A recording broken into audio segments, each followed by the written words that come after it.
A man chased me when I was a kid. I was 9 or 10, and this is back in the early 90s when latchkey kids were fine and no one blinked an eye. I was home alone and decided to walk to my local Blockbuster, maybe a 30-minute there and back. I had done it before on my bike and wasn't worried or scared.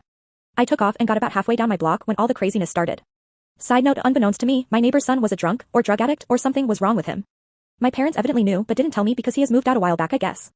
All of a sudden here comes a cherry picker roaring down the street, going super fast.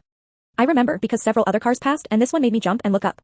There was a man shirtless in the top of the cherry picker hollering stuff like a woohoo. Yeah. And your basic drunken BS. I immediately felt uncomfortable and before I could decide what I wanted to do he saw me. He yelled something out at me and threw a beer bottle out. That freaked me out and I immediately decided this trip was over and I was going home. I turned around and started back towards my house, but nervously decided to start heading into people's yards to make it look like I was going into a house. That didn't help at all. He was already heading towards me, the driver was now slapping his hand on the truck door, obviously drunk as well. They were yelling out to me with garbage like, "Hey, little girl. Where are you going?"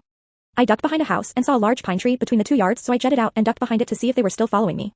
To my absolute terror, the guy in the bucket goes, "I see you hiding behind that tree, little girl." At that point I lost it.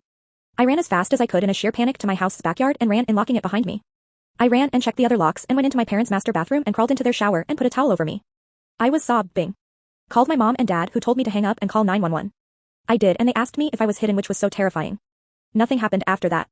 The cops arrived right after my parents pulled in and acted like they had been home. I roll, but they're good peeps.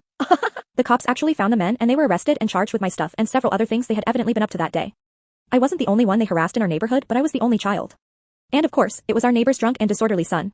So yeah, bad neighbor's creepy son, I'm sure you're in prison by now, but let's never meet.